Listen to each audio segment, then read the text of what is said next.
Hi there. So we're going to have a quick look at how a remote worker can complete a record of their visit on the system. So we've got Frederick Thompson, who is being visited by Ewan Hill. That's me.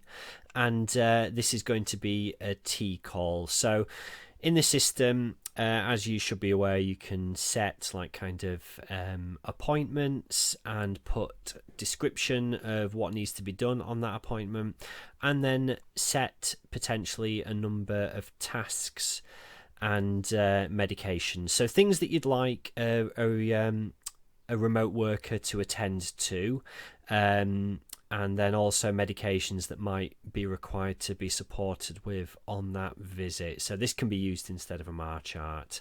So we've got a visit for Frederick, and I'll just bring up the mobile app. So this is the app that the staff member is logged into, and we're just going to look at the logbook on this occasion. So I've called it the logbook because it's quite a familiar name for what visiting healthcare staff members use to write their notes in on a paper version, but you could call this like a daily visit record if you liked. It's entirely up to you, but we'll have a look at the logbook. And as you can see here, we've got that same information that we've set as the visit, so a little description, and then we've got some tasks to attend to.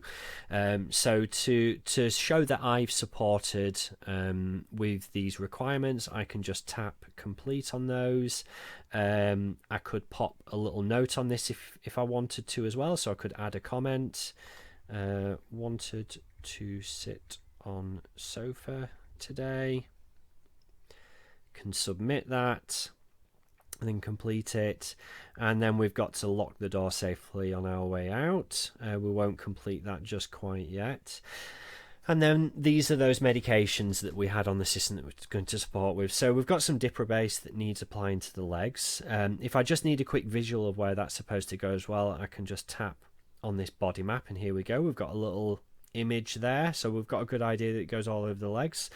I've got some codes here, so this is a bit like what you see on MAR charts, where you might put an S or